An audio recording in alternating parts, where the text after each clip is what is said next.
तो जय हिंद बच्चों, लेकर आ चुका मैं आप लोगों के लिए अगेन मोल कॉन्सेप्ट का नेक्स्ट वीडियो लेक्चर नंबर 3, जहां पे आज हम डिस्कस करने वाले हैं दो topic and which are the most important topic of this chapter. और वो टॉपिक का नाम है आपके पास empirical formula and molecular formula.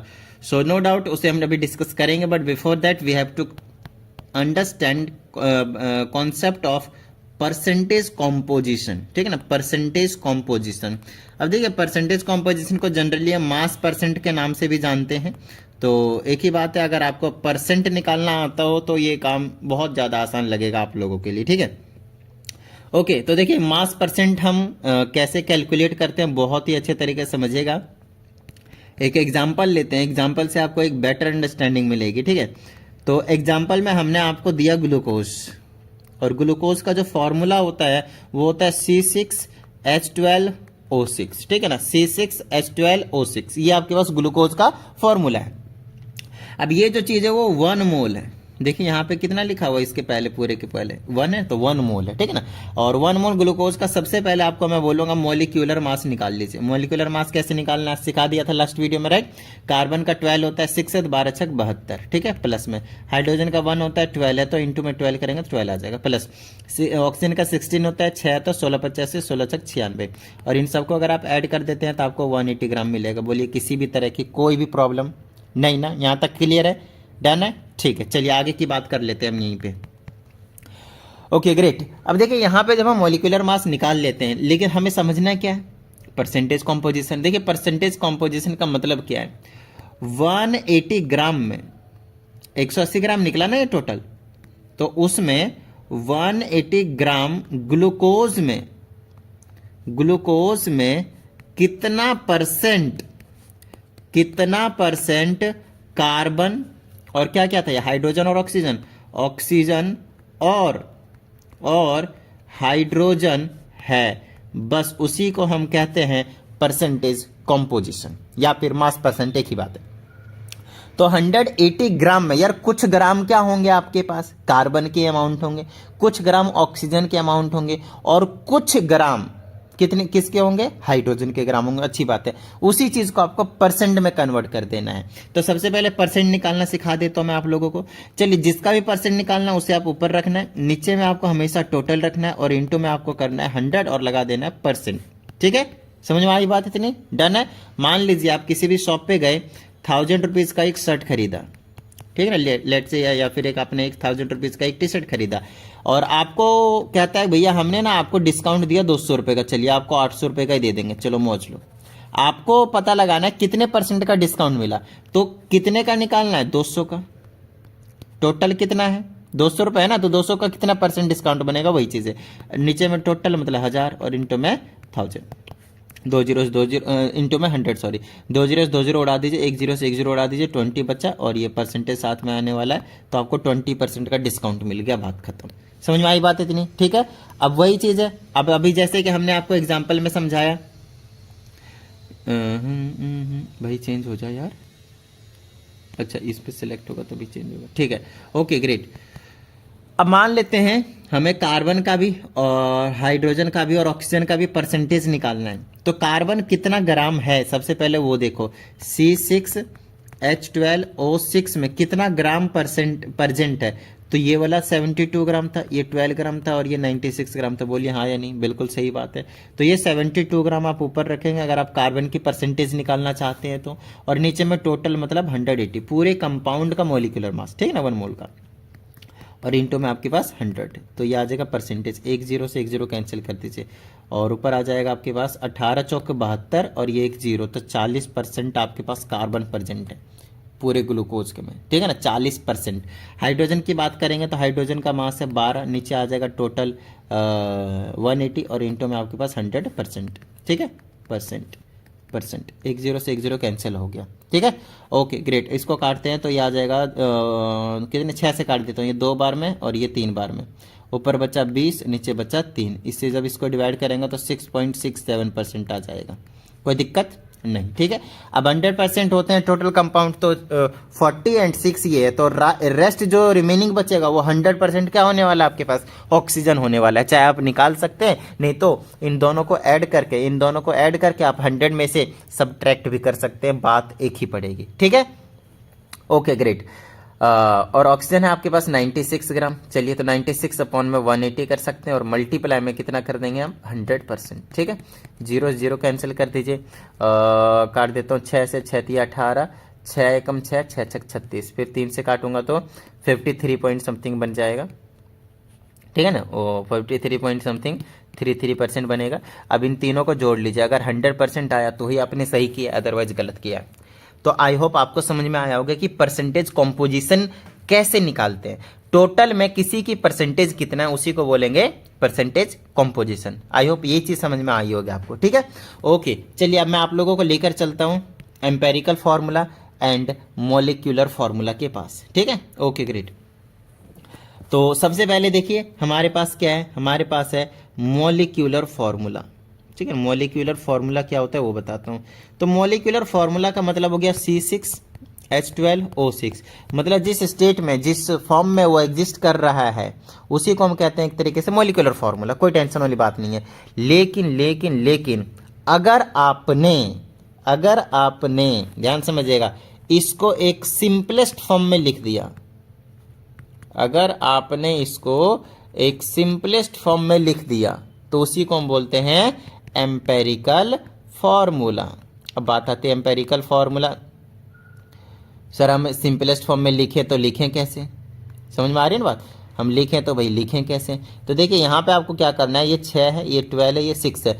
क्या जितने भी इसमें एलिमेंट्स होंगे, ध्यान रहे, कार्बन हाइड्रोजन ऑक्सीजन जितने भी हैं, सबके जितने भी नंबर होंगे वो कैंसिल आउट होने चाहिए कॉमन नंबर से, जो कि यहाँ पे हो रहा है 6 से तीनों नंबर कैंसिल आउट हो जाएंगे। तो आप 6 से इसको कैंसिल आउट कर दीजिए, तो 6 से इसको काटेंगे तो 1 टाइम्स में 1 लिखने की जरूरत नहीं, ठीक है ना।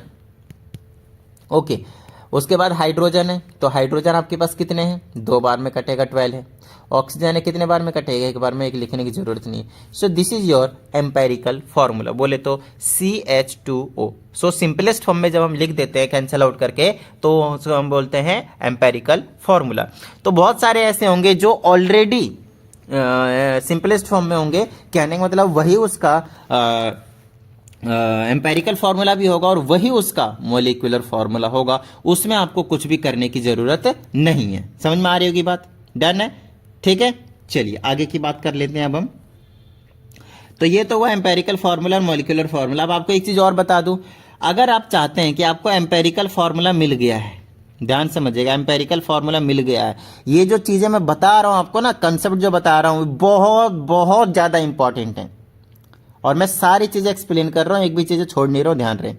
तो यहां पे आपके पास एम्पेरिकल फॉर्मूला, तो एम्पेरिकल फॉर्मूला का हम मास निकालते हैं, ठीक है ना। अब देखिए मैं आपको समझाता हूं, अगर आपने 6 से इस पूरे को डिवाइड किया तो आपको एम्पेरिकल फॉर्मूला मिल गया। अगर मैं गलती से इस वाले नंबर को 6 से मल्टीप्लाई कर दो 6 से, तो C6H12 बन जाएगा, O6 बन जाएगा, तो वापिस ही अपने ओरिजिनल स्टेट में नहीं आ जाएगा, अपने ओरिजिनल स्टेट में आ जाएगा या नहीं आएगा, बस इतनी सी बात बताइए। हाँ सर आ जाएगा। तो आपको क्या करना है, आपसे बोला जाएगा मॉलिक्यूलर फॉर्मूला निकालिए, तो आप क्या करेंगे, मॉलिक्यूलर फॉर्मूला निकालने के लिए आप एक नंबर से मल्टीप्लाई करेंगे। मैं आपको समझाऊंगा कौन सा नंबर, ठीक है ना। ये यहाँ पे अभी 6 आया और वो कैसे निकलेगा वो भी हम आपको बताएंगे। तो n मल्टीप्लाई में आपको ले लेना है एम्पेरिकल फॉर्मूला, एम्पेरिकल फॉर्मूला ले लेना है, ठीक है, इतनी बात। तो एम्पेरिकल फॉर्मूला को अगर आपने n से मल्टीप्लाई कर दिया तो आपको मिल जाएगा मॉलिक्यूलर फॉर्मूला। तो इसको मैं ऐसे लिख रहा हूं, मॉलिक्यूलर फॉर्मूला को मैं mf से लिख रहा हूं, n से मल्टीप्लाई कर रहा हूं, एम्पेरिकल फॉर्मूला को मैं EF से लिख रहा हूं। कोई प्रॉब्लम नहीं सर, हमें कोई प्रॉब्लम नहीं है। तो मॉलिक्यूलर फॉर्मूला निकालने का हमने आपको एक तरीका बताया, कैसे कि आपको एम्पेरिकल फॉर्मूला अगर गलती से पता चल जाए तो आप उसे क्या करेंगे, n से मल्टीप्लाई कर देंगे, ठीक है। Okay great. अब आगे चलिए, अब ये जो n है भैया, n पता चलेगा तभी तो आप उसे मल्टीप्लाई करेंगे, बिना पता किए आप कैसे मल्टीप्लाई करेंगे, कर ही नहीं सकते। समझ में आ रही होगी बात, ठीक है। चलिए मैं आपको समझाता हूं वो n कैसे निकलेगा। ये जो n है उसका निकालने का फॉर्मूला है, क्या फॉर्मूला है, तो वो है आपके पास मोलिक्यूलर मास कई जगह पे इसके जगह पे मोलर मास लिखा हुआ रहेगा, तो बात एक ही है, घबराइएगा नहीं, ठीक है ना, मोलर मास भी लिखा रहेगा। और डिवाइड कर देना आपको नीचे में, अच्छे से समझिएगा, एम्पेरिकल फॉर्मूला मास। आई हाई हाई, समझाऊंगा अभी, टेंशन मत लीजिए। एम्पेरिकल फॉर्मूला मास, तो ऊपर में मान लेता हूँ कि मॉलिक्यूलर मास लिख देता हूँ, नीचे में एम्पेरिकल फॉर्मूला मास, तो शॉर्ट फॉर्म में मैं ऐसे लिख सकता हूँ, कोई टेंशन वाली बात नहीं। एन आपके से ऐसे निकाला जाएगा। अब सर ऐसा कीजिए, हमें एन ना यहाँ से निकाल कर बताइए कैसे। तो आपको पता था मॉलिक्यूलर फॉर्मूला का पूरे का मास आपको दिया रहेगा, मोलर मास, टेंशन मत लीजिए। हमने निकाला भी है, कितना निकला है, तो हमारे पास 180 निकला था मॉलिक्यूलर मास, किसका, यस किसका, ग्लूकोज का। तो ऊपर रखेंगे आप मोलर मास, डिवाइडेड बाय में क्या कर देंगे आप, एम्पेरिकल फॉर्मूला मास। तो क्या आपको एम्पेरिकल फॉर्मूला मालूम है, हाँ सर मालूम है ना, CH2 है, ये देखो CH2O है, तो इसका मास निकाल लीजिए, उसी को बोलते हैं एम्पेरिकल फॉर्मूला मास। तो कार्बन का 12 हो गया, हाइड्रोजन का 2 हो गया, प्लस में कितना है, ऑक्सीजन का 16 हो गया, कितना हो गया, 12 14 16 30 हो गया, 30 ग्राम। कोई दिक्कत भाई नहीं सर। तो ऊपर हो गया 180 ग्राम और नीचे हो गया 30 ग्राम, नंबर है वैसे भी, यूनिट तो वैसे नहीं बचना, तो इसे कैंसिल करेंगे तो कितना आ जाएगा, देखिए 6 आ गया। कोई प्रॉब्लम नहीं सर, हमें कोई प्रॉब्लम नहीं है यहाँ तक, एन हमें समझ में आ गया कि कैसे निकाला जाएगा। अब हमसे पूछा जाएगा मॉलिक्यूलर फॉर्मूला बताइए, तो molecular formula n multiply empirical formula नहीं था, हाँ सर था, तो 6 से मल्टीप्लाई कर देंगे ना एम्पेरिकल फॉर्मूला को, CH2O, ठीक है ना, तो C6H12O6 आ जाएगा। कहने का मतलब ये है, बस घुमा फिरा कर वहीं पहुंचा रहे हैं आपको। मॉलिक्यूलर फॉर्मूला निकालने के लिए मॉलिक्यूलर मास की जरूरत पड़ेगी, फिर से समझ लीजिए, मॉलिक्यूलर फार्मूला निकालने के लिए एक तो एम्पेरिकल फार्मूला चाहिए होगा, दूसरी चीज मॉलिक्यूलर मास चाहिए होगा, ठीक है। और कई बार आपको मॉलिक्यूलर मास की जगह पे वेपर डेंसिटी गिवन होंगे, जो कि मैंने आपको लास्ट वीडियो में इनके बीच में रिलेशन बताया था कि अगर आपको मॉलिक्यूलर मास चाहिए तो आप वेपर डेंसिटी को डबल कर दीजिए, आपको मॉलिक्यूलर मास निकल कर आ जाएगा। और एक बार अगर आपको मॉलिक्यूलर मास निकल गया और फॉर्मूला मास हो, मतलब एम्पेरिकल फार्मूला हो, फिर आराम से एन निकाल लेंगे और एम्पेरिकल फार्मूला को एन से मल्टीप्लाई करके मॉलिक्यूलर फार्मूला निकाल लेंगे। जल्दी से फटाफट गो थ्रू कर जाइए जो जो भी पढ़ाया, परसेंटेज कॉम्पोजिशन, एम्पेरिकल फार्मूला क्या है, सिंपलेस्ट फॉर्म है, मॉलिक्यूलर फार्मूला क्या है ना, टोटल फॉर्म है। तो ये सारी चीजें अगर आपको क्लियर हुए हैं तो आपको मैं सिर्फ और सिर्फ एक एग्जाम्पल करवाऊंगा। यस, एक एग्जाम्पल में सारे कंसेप्ट इंक्लूड करवा दूंगा, मैं सारे कंसेप्ट इंक्लूड करवा दूंगा। आइए फटाफट देखिए, बहुत ही मस्त क्वेश्चन मैं उठा रहा हूं और इससे आपके सारे के सारे कंसेप्ट क्लियर होंगे और एक आधी चीज एक्स्ट्रा जो होंगे वो भी क्लियर होंगे। तो सबसे पहले क्वेश्चन लिखते हैं। तो आपके पास गिवन है एक ऑर्गेनिक कंपाउंड, ठीक है। तो ऑर्गेनिक कंपाउंड वो होते हैं जो जनरली कार्बन हाइड्रोजन से बने होते हैं, जिसमें आपके पास नाइट्रोजन, ऑक्सीजन, सल्फर जैसे, फास्फोरस जैसे कंपाउंड भी कई बार देखने को मिल सकता है, ठीक है। तो एक ऑर्गेनिक कंपाउंड है जिसमें हमसे कहा जा रहा है 20% कार्बन है, तो कार्बन की परसेंटेज उसमें 20%। अभी बताया ना परसेंटेज कॉम्पोजिशन क्या होते हैं। तो कोई भी अगर कंपाउंड है तो उसमें कार्बन हो सकता है और कार्बन की परसेंटेज 20 है, ठीक है। दूसरी चीज हाइड्रोजन है, हाइड्रोजन की परसेंटेज है 6.7 परसेंटेज है। तीसरी चीज है आपके पास नाइट्रोजन, तो नाइट्रोजन की जो परसेंटेज है वो है 46.67% है। कोई प्रॉब्लम नहीं सर। अच्छा, रेस्ट ऑक्सीजन कह रहा है रेस्ट ऑक्सीजन मतलब जो बच गए। अब आपको पहले बता रखा है कि भैया परसेंटेज कॉम्पोजिशन में टोटल 100% होता है। अब 100% होता है, इसका मतलब इन तीनों का सम 100 में से लेस होगा, 100 में से लेस होगा, 100% में से लेस होगा, तो तीनों को जोड़ लो, कितना आ रहा है 46.67 और ये आ जाएगा 20.00, उसके बाद ये आ जाएगा 6.7, ये हो गया 7, 7 6 13 3 बच गया 1 और ये आ गया आपके पास 7 6 13 3 बच गया 1, 7 6 13 3 बच गया 1, 2 4 2 6 1 7। यार इतना ज़्यादा कैसे आ सकता है, लेट मी चेक कितना आ गया 46, इतना ज़्यादा। अच्छा ये वाली ठीक है, सही जा रहा हूँ, सॉरी माय मिस्टेक। तो ये हो गया 73 ये तो टोटल हुआ, तो इसको मैं लेस कर दूंगा 73.37 से। बताइए किसी भी तरह की कोई प्रॉब्लम, डन है। और इसको परसेंटेज को माइनस कर देंगे, कितना बचा 26 पॉइंट समथिंग बचेगा, 67 शायद, हाँ 37 है तो 67 बन जाएगा, ठीक है ना, 63 बच जाएगा, सॉरी माय मिस्टेक, 63% बच जाएगा, ठीक है। तो सब्ट्रैक्शन आई होप आपको आता हो। तो ये जो चीज है वो आपके पास क्या बचा, ऑक्सीजन की परसेंटेज। तो कई बार आपको इस टाइप के क्वेश्चन में ट्विस्ट देने की कोशिश करेंगे, और ये माइनर सा ट्विस्ट है, इससे क्या ही डरना है ना। ऐसे ऐसे तो हमने पता नहीं 6ठी क्लास में सॉल्व करे हुए है ना, M6 क्लास। ग्रेट। अगर आपको यहां तक क्वेश्चन समझ में आया, अच्छे से समझिएगा, क्वेश्चन समझ में आया है तो साथ साथ समझिए। आपके पास एक ऑर्गेनिक कंपाउंड था जिसमें 4 एलिमेंट है, एक कार्बन है, हाइड्रोजन है, नाइट्रोजन और एक ऑक्सीजन है। समझ में आई बात? डन है, ठीक है, ग्रेट। अच्छा, इसके बाद आपको क्या करना है, आई हाई हाई, अच्छे से समझिएगा। 4 चीजें हैं, इससे हमें एक ऑर्गेनिक कंपाउंड तैयार करना है। देखिए क्वेश्चन यहाँ पे उल्टा है और कुछ नहीं।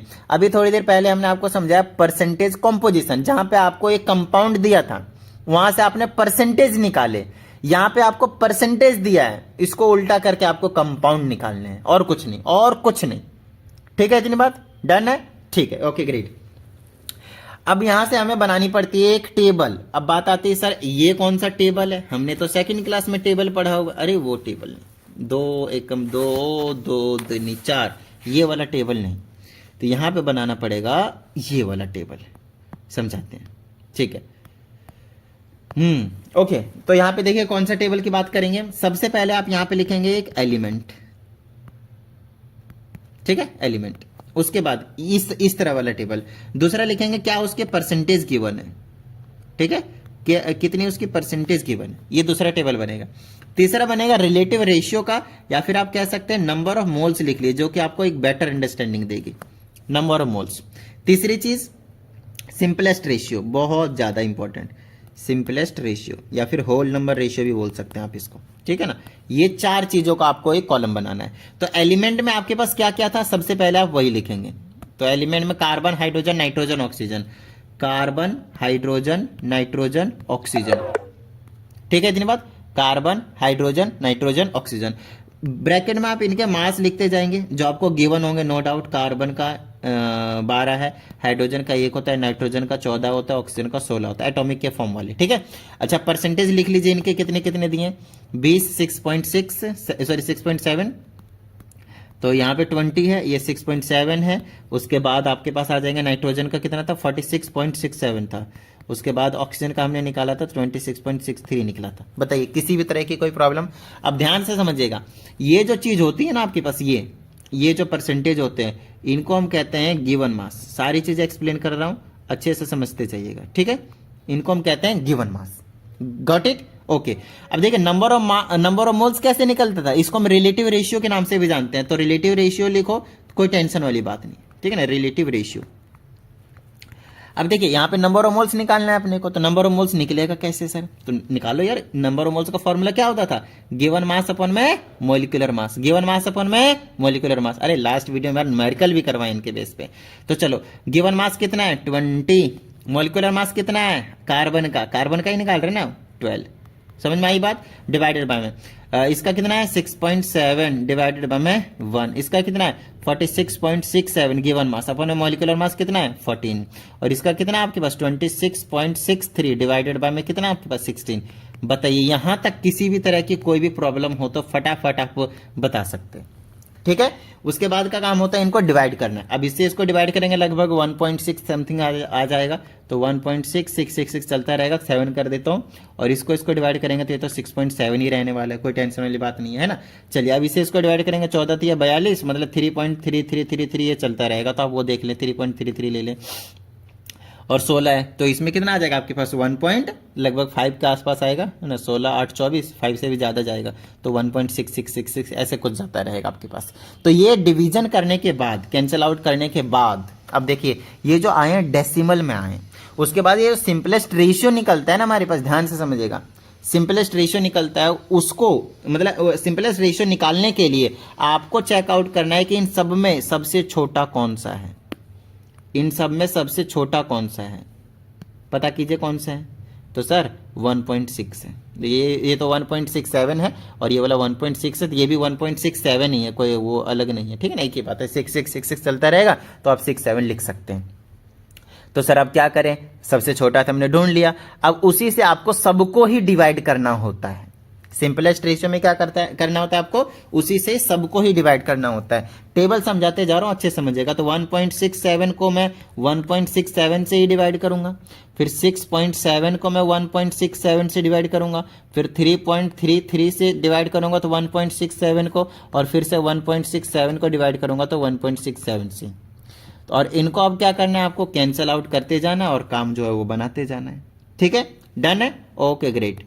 यहाँ पे थोड़ी सी अप्रोक्सीमेशन में भी हम ध्यान देंगे, तो घबराइएगा नहीं। नो डाउट इनको कैंसिल करेंगे तो हमें 1 मिलेगा। अगर मैं इसको कैंसिल आउट करता हूँ, जब आप डिवाइड करेंगे तो लगभग आपको 4 मिलेगा, लगभग आपको 4 मिलेगा, 4 के आसपास। अगेन जब आप इसको अगर आप डिवाइड करेंगे तो लगभग आपको 2 मिलेगा, डबल, इसका डबल मिलेगा। ठीक है ना। अच्छा, जब आप इसको डिवाइड करेंगे तो नो डाउट आपको 1 ही मिलेगा। एक और यहाँ पे कॉलम बन सकता है जिसको बोलेंगे, ये सिंपलेस्ट रेशियो था, सॉरी ये रेशियो था। और अगर आपके पास है होल नंबर रेशियो, इसको होल नंबर रेशियो मत बोल देना, इस वाले को मत बोलना, होल नंबर रेशियो इधर बनेगा, whole number ratio, whole number simplest form वाला इधर बनेगा। अब उस केस में क्या करते हैं हम, लाइक अगर मान लेता हूं थोड़ी देर के लिए इसको मैं मिटा दूंगा, अगर ये 1.5 होता तो आप देखें यहाँ पे सारे होल नंबर नहीं है, समझ रहे हो ना, यहाँ पे होल नंबर है ही नहीं है, ये 1.5 है। तो उस केस में आपको ऐसे नंबर से मल्टीप्लाई करना है कि ये डेसिमल में रहे ना, होल नंबर में आ जाए। तो मैं 2 से मल्टीप्लाई करूंगा और ध्यान रहे फिर सबको करना पड़ेगा। ठीक है ना। तो इसको करेंगे तो 3 आ जाएगा, इसको करेंगे तो 8 आ जाएगा, 6 आ जाएगा, और ये 2 आ जाएगा। सॉरी 3 से मल्टीप्लाई करेंगे, 2 से कर रहे हैं तो ये 4 आ जाएगा। ठीक है, डबल कर देना आपको, ताकि ये सिंपल होल नंबर में आ जाए। फिलहाल हमें जरूरत नहीं है इस स्टेप की, है ना। पढ़ सकती है, ऐसा नहीं कि जरूरत नहीं पड़ सकती है, पढ़ सकती है, कई सारे ऐसे क्वेश्चनों में पढ़ सकती है, इस वाले कॉलम की भी जरूरत पड़ेगी, बट अभी हम इसको गायब कर देते हैं। तो देखिए, मैं एक ही क्वेश्चन में आपको सब कुछ बताते जा रहा हूं, किस टाइप से क्या क्या आपके साथ प्रॉब्लम हो सकते हैं, कौन किस टाइप के प्रॉब्लम को आप फेस कर सकते हो। समझ में आ रही है ना बात, ओके ग्रेट। अब देखिए, ये जो चीजें निकल कर आया है, ये यही तो मेन था, इसी की तो हमें जरूरत थी, इसी की हमें जरूरत थी। ये कहता है कि भैया हमारा जो कार्बन होगा वो 1 होगा, देखो, हाइड्रोजन होगा वो 4 होंगे, नाइट्रोजन होंगे वो 2 होंगे, और ऑक्सीजन होंगे वो 1 होंगे। बस यहीं से आपका एम्पेरिकल फॉर्मूला तैयार होता है। कार्बन 1 हो गया, 1 लिखने की जरूरत नहीं है।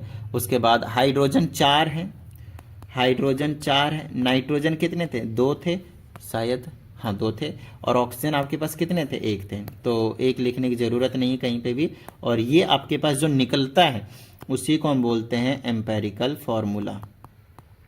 बताइए, किसी भी तरीके का कोई भी प्रॉब्लम, भाई किसी भी तरह का कोई भी अगर प्रॉब्लम है तो फटाफट बता दीजिए भाई, मेरे हिसाब से तो नहीं होना चाहिए।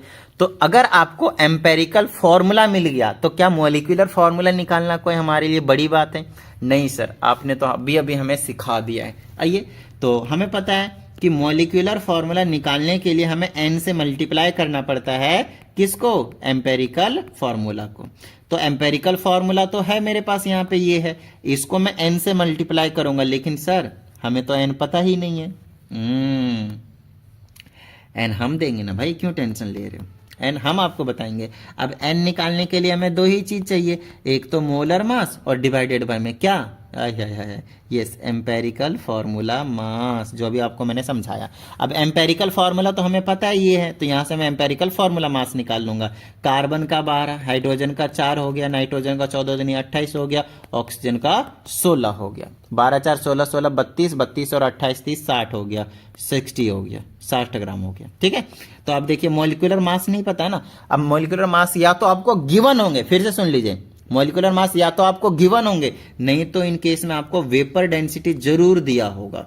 और आपको मैंने पहले ही बता दिया है कि मॉलिक्यूलर मास और वेपर डेंसिटी के बीच में रिलेशन ये होता है, वेपर डेंसिटी को आप 2 से मल्टीप्लाई कीजिए, आपको मॉलिक्यूलर मास निकल कर आ जाएगा। फिलहाल यहाँ पे जो वेपर डेंसिटी है वो 30 है, वो अभी दिया हुआ है आपके क्वेश्चन में, टेंशन मत लीजिए, ठीक है ना, दिया हुआ है। तो मॉलिक्यूलर मास कितना आ गया आपके पास, 60। ठीक है, तो नंबर ऑफ मोल्स कितना आ जाएगा, नंबर ऑफ मोल्स नहीं, एन नंबर। तो मॉलिक्यूलर मास हो गया 60, और एम्पेरिकल फॉर्मूला मास कितना निकाला हमने, वो भी आपके पास 60 है। ये भी ग्राम में, ये भी ग्राम में नंबर है, तो वैसे भी ग्राम ग्राम से हमेशा कैंसिल आउट होंगे, और एन की वैल्यू आ गई आपके पास 1।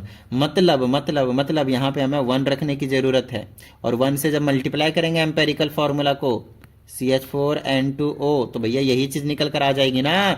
तो मोलिक्यूलर फॉर्मूला भी हमारे पास CH4N2 और O ही रहेगा। इस केस में कुछ भी फर्क नहीं पड़ेगा। हाँ, हो सकता था अगर N की वैल्यू 2 आता तो भैया मल्टीप्लाई सबको करते, कार्बन 2 हो जाते, हाइड्रोजन 8 हो जाते, नाइट्रोजन 4 हो जाते, ऑक्सीजन 2 हो जाते, नो डाउट ऐसा हो सकता था। बट क्योंकि N की वैल्यू 1 आया है, बस बिंदास रहिए, टेंशन मत लीजिए, है ना। और ये हमारे पास मॉलिक्यूलर फॉर्मूला निकलकर तैयार हो चुका है। तो आई होप, यस होप कि आपको समझ में आया होगा कि यार किस तरीके से हम एम्पेरिकल फॉर्मूला और मॉलिक्यूलर फॉर्मूले की बात करते हैं। अगर आपको कुछ न्यूमेरिकल्स में प्रॉब्लम है, किसी और चीज में प्रॉब्लम है, तो आप उसके लिए पर्सनल क्लास के लिए आप मुझे अप्रोच कर सकते हैं।